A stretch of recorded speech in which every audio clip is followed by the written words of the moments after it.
Welcome to the Good Leadership Podcast, where we explore the stories, strategies, and insights of thought leaders who inspire us to think differently and lead better.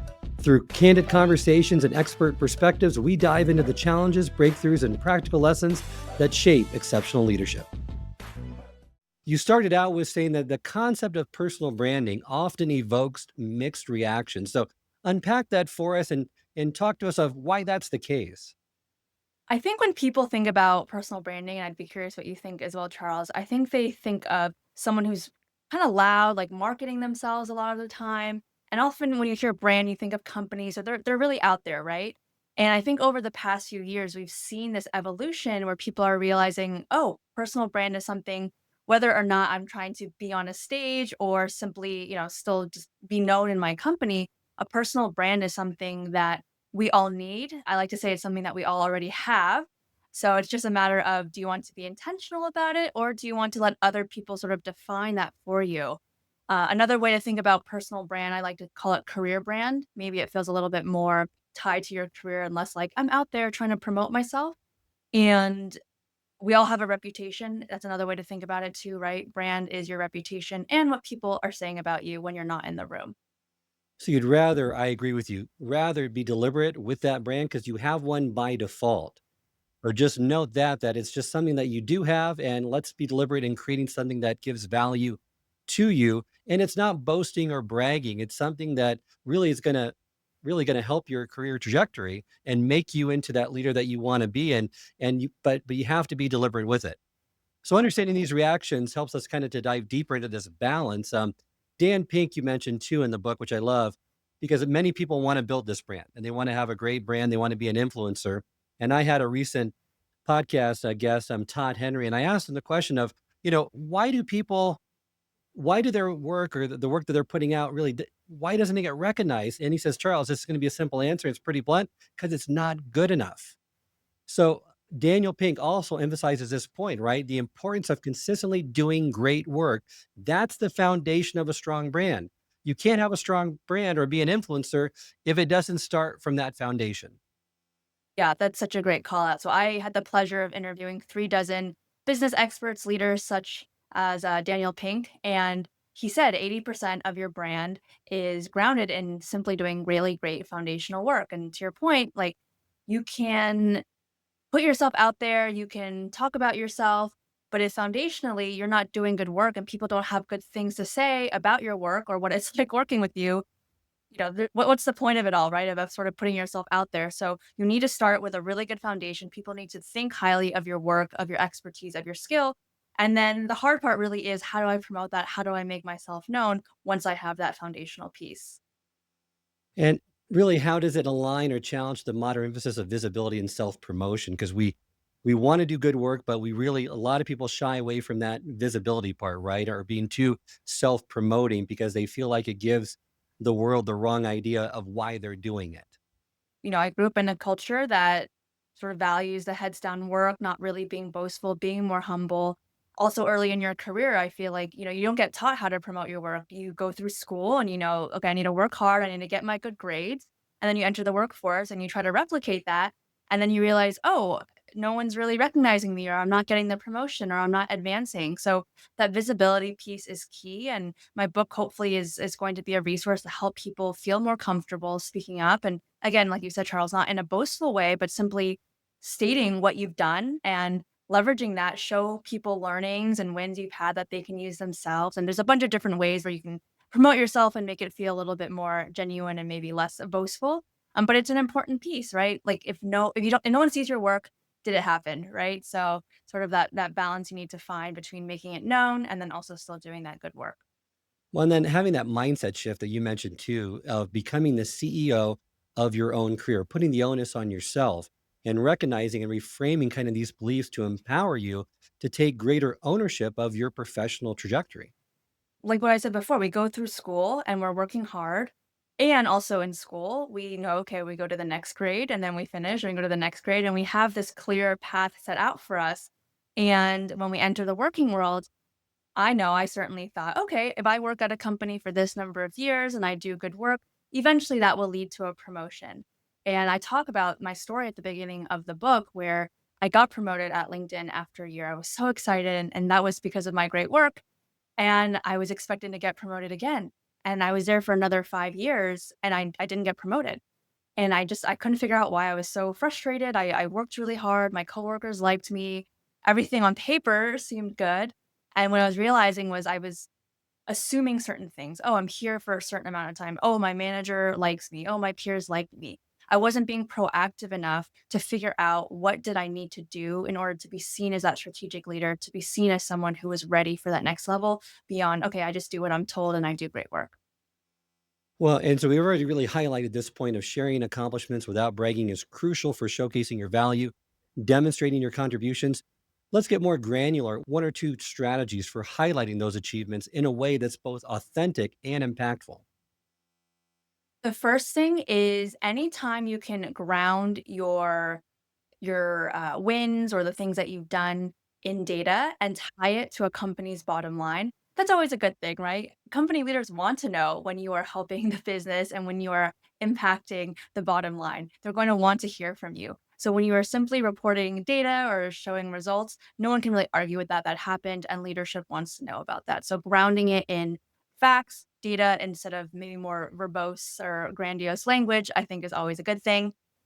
And the second thing that is really interesting that works well is there was this study published in the Harvard Business Review, and it said that people who used more collaborative language, we, us, our, the team did a really great job. Those people are actually seen more like leaders versus the people who use I language. I did this, I accomplished this. People who used I language actually seemed more junior and less authoritative. So I think that's good news for anyone who's a little bit hesitant to share their learnings and their wins by actually showing that collaboration, giving credit to you all as a team, that can actually go a long way in how people positively perceive you. Well, let's move into this epic framework. And I love this epic framework that you mentioned in the book. Perhaps walk us through this acronym EPIC and how it's going to help you develop a really compelling personal brand. Yes. So the EPIC framework stands for experiences, your personality, your identity, and your community. And these are the four factors that go into building a personal brand because, again, as we said before, personal brand can feel maybe overwhelming or like, "Oh my gosh, where do I even start? I'm marketing myself. Like, what is my brand?" So thinking through these 4 elements, is really crucial. So the first, experiences. We have work experiences, we have life experiences that make up who we are today, where we are, where we're at now. So thinking through your experiences is gonna be the first part and probably maybe the most direct part. The second is your personality. For example, I'm an introvert. That's part of my personal brand. Someone might be very creative and fun and bubbly, and other people might be more serious or quiet. And all those things play into how people perceive us and what they know about us. And then our identity. So, what are our values? What do we stand for?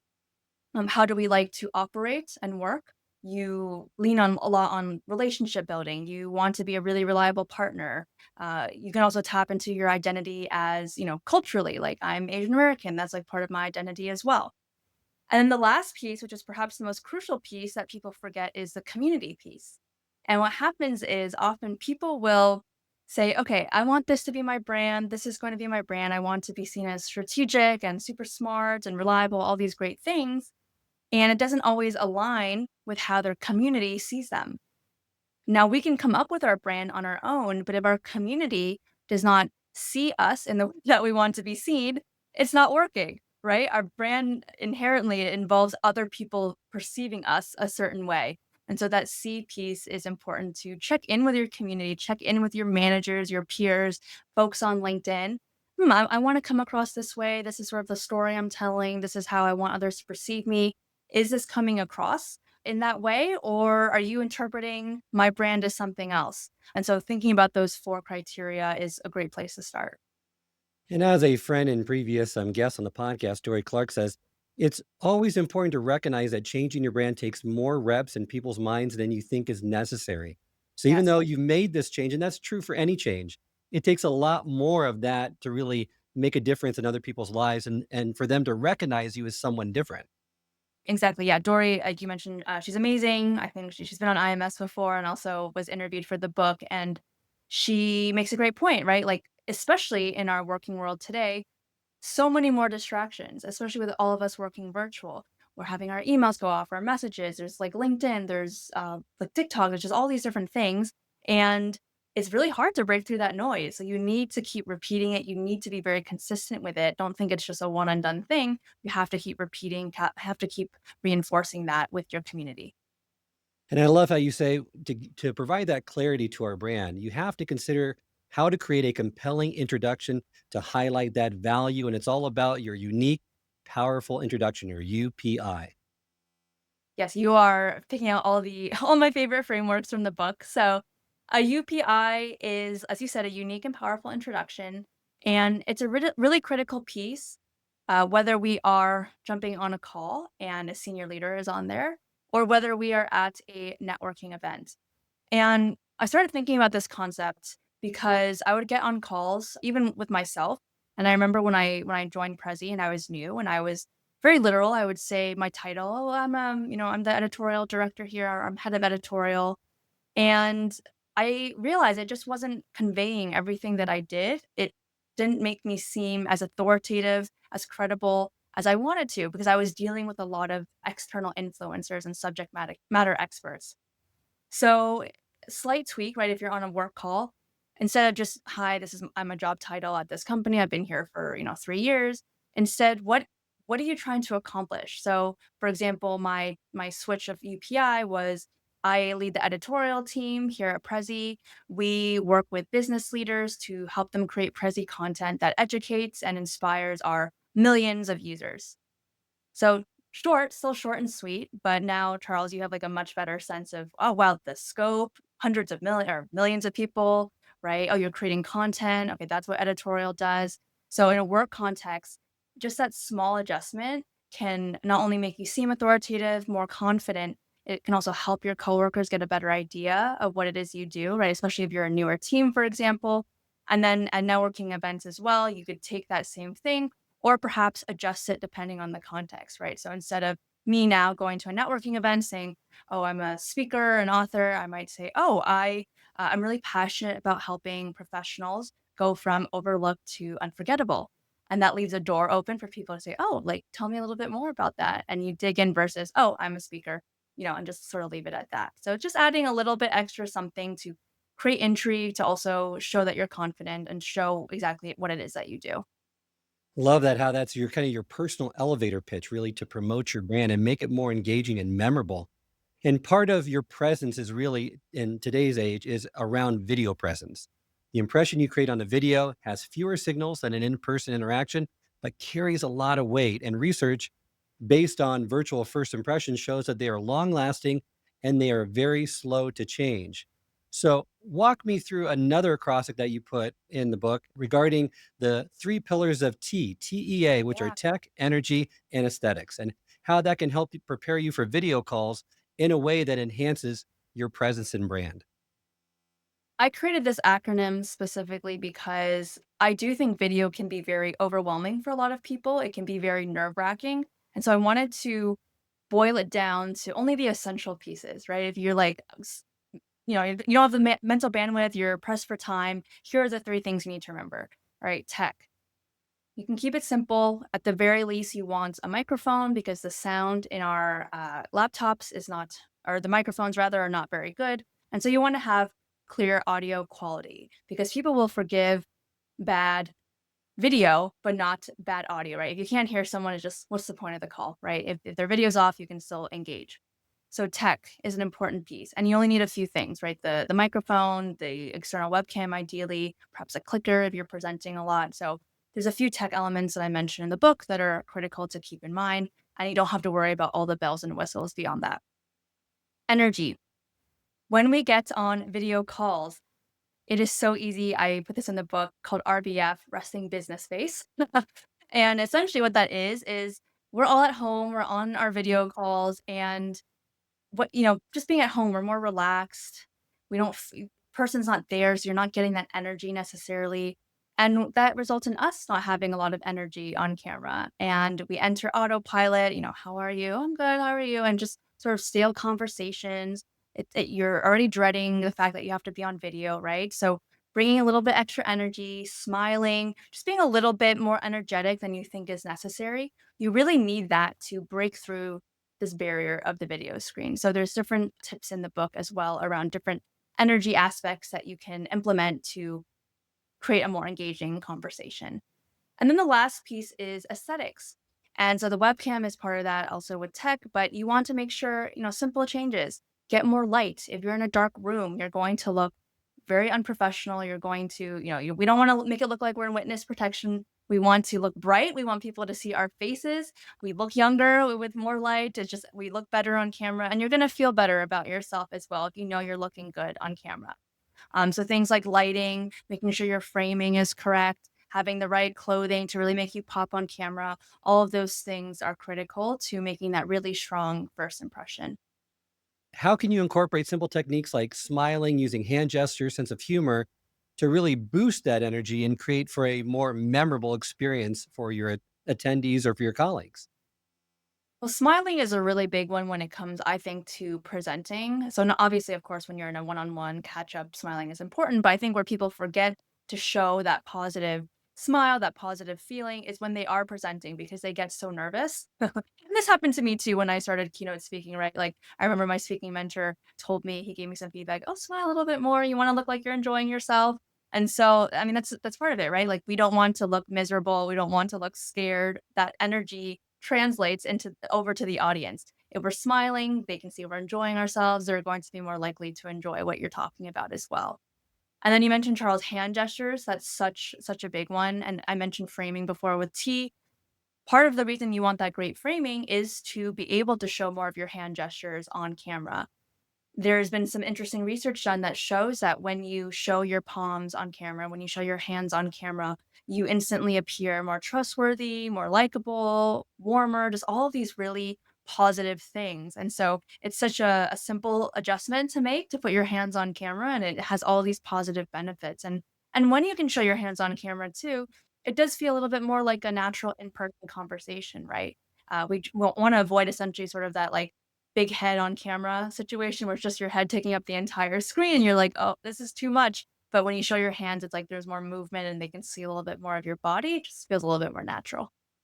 Well, and these engagement techniques extend really into conversations, and everyone, including, I mean, you claim to be you're an introvert, so am I. It's hard for small talk and to extend these conversations, and especially when it's generic small talk, when you're in a networking situation and you have these yes or no questions. How are you? How's the weather?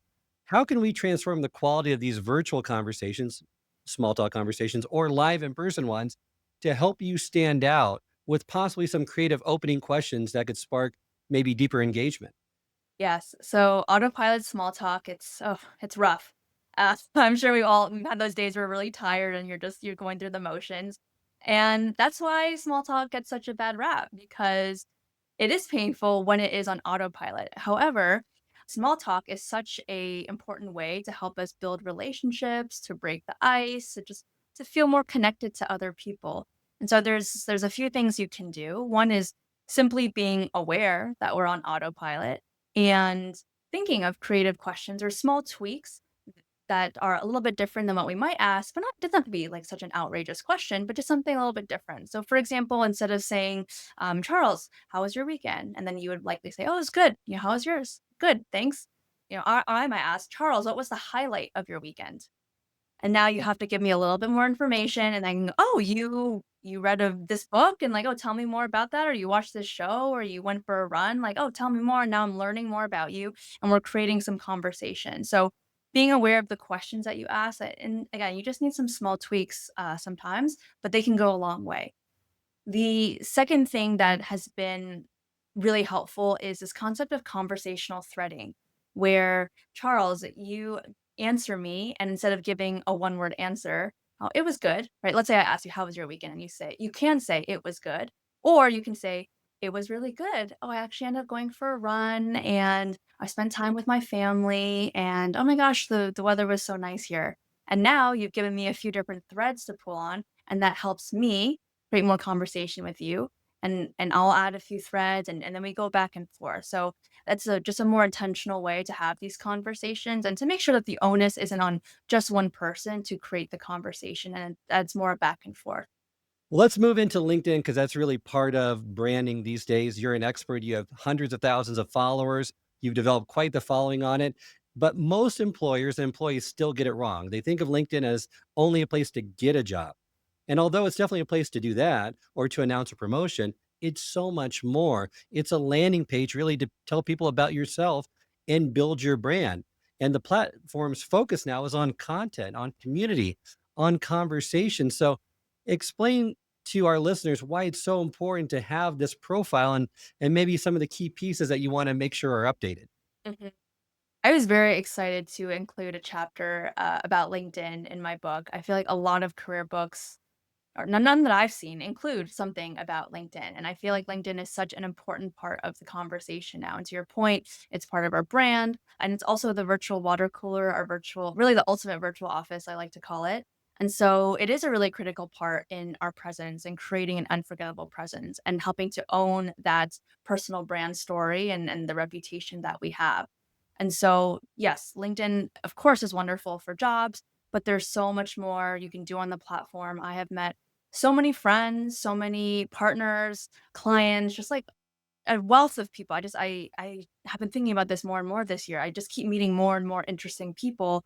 And I am like, how is this? This is just amazing, right? Like I never would have had an opportunity to connect with these people in the past before LinkedIn. And so it's great for networking, for building your network, building those relationships. And it's also really a key piece in establishing your brand and showing your areas of expertise. And just because you're on LinkedIn while you have a job, it doesn't mean that you're leaving that job. I actually think that LinkedIn is very powerful to help you enhance your presence and enhance your visibility within an organization. And I'll give an example of this. When I was at Prezi, I started doing that public speaking, right, and getting more comfortable out there. And they saw me posting on LinkedIn. They saw that I was doing speaking engagements. And one day, my coworker, she was supposed to do this media roundtable with Zoom because we were partnering with Zoom on something. And I think he was maybe on vacation or maybe out sick. And they turned to me, they're like, Lorraine, can you step in? Like, we've seen you on LinkedIn. Like, we know you're okay, like, kind of putting yourself out there and speaking. And it was such a wonderful opportunity. And funnily enough, last year I was able to work with one of those people. Now as a solopreneur, doing consulting work for him. Had met him at the roundtable while I was at Prezi. It just goes to show that you can meet someone, you get these really great opportunities, and you don't know what's going to happen down the line, but it also can pay dividends even in the future. Well, and talk to us now a little bit about the content strategy. For a lot of leaders, maybe they're not comfortable in posting. What's kind of the first stage just to get them used to being more visible on platforms like LinkedIn and then maybe different phases of that strategy? I want to normalize first for anyone who feels nervous about posting on LinkedIn, completely normal. And I think I tell this story in the book or I mention it on LinkedIn as well when I post, but even when I worked at LinkedIn, I was very nervous to post, even though that was part of my job, right? To put content out there. And it is scary. It's tied to your name, your professional identity. So I want to normalize those feelings first. And I also want to remind people, I think sometimes when it comes to posting, people think, oh my gosh, I have to come up with like a groundbreaking idea, or I have to be so original or sound so smart. And really, what people value is hearing your experience, hearing your stories. It does not have to be groundbreaking. There's always going to be someone else out there talking about the same thing that you are. But what really differentiates you is your specific experiences, again, your story, your vulnerabilities, your challenges, like sharing all of that on LinkedIn does really well, and people really appreciate that. But for people who are perhaps a bit nervous to post, I totally get it. What I like to suggest is to start commenting first. So comment on other people's posts. And when you do that, you are still creating content, right? Comments are still content. You can grow your following that way, grow your visibility that way, share your insights in the comments, but it's a little bit less intimidating than I'm going to make an entirely fresh post directly from my profile. Comments are a little bit more under the radar, but still very impactful. Well, and I see from your large following, and I get this question asked a lot by leaders that, I've been posting every day for years and I still don't see it jump up. There's not exponential growth. Maybe perhaps share some of your story to say, when you started and kind of when did you see that exponential growth in your following happen, and what were the reasons for that? My following really grew first, well, of course, while being at LinkedIn. And at that time, there was not as many people posting. And I was, I mentioned I was scared to post, but I was still doing it. And so I think simply putting yourself out there, that takes consistency, it takes time. And so I was doing that for 6 years while I was at LinkedIn. And so consistency is really key. A lot of people do give up once they don't see results. And I would say that's not the right thing to do. You have to stick with it before you start seeing that traction. The second thing I would say is it's not common to get, I think, a viral post, which is maybe what some of these people want. And I wouldn't even say that viral is good. Of course, you can get a lot of followers that way, but you really want to make sure you have the right audience, not just a bunch of random people who don't necessarily fit into what you are trying to do. So don't chase virality, chase more quality connections. Like instead of looking at the engagement numbers, I would judge my success based on inbound leads, the messages, types of messages I'm getting and from who, right? The new people I can meet or I can reach out to who I want to talk to and who are accepting of my request because they see I have a strong LinkedIn presence. So things like that, I think more qualitative are better things to look at because we can't really control the LinkedIn algorithm and sort of how things get visible. And the third thing I would suggest, Charles, is I'm not sure if these folks who come to you are sharing more personal stories, but I think that's a really critical piece. I was someone starting off who used to very much share educational content, very much like how to, 3 tips, which is still important and still valuable. But like I said before, there's a lot of people talking about these things. And what's going to help people connect to you or want to hear from you is knowing your story, talk about your challenges, your experiences. Then you can still go into the tips, but sharing a little bit more of your personal story, I think goes a long way and something that can be a little harder to do, but is higher impact. That is so critical, and I just wanted to underscore that because so many people I see just share educational content. You need to share about yourself. You need to be perceived as authentic, and like you said before, you have a unique story, experiences, and that's what makes you unique. You don't have to be the expert, but you're an expert based on these experiences, and that's going to help people. But they really need to connect with you on a more emotional, deeper level if you want them to really engage with what you're doing. And the other thing that really stood out to me, because I've heard this from many other thought leaders as well, is you have to be consistent on these platforms for a long period of time.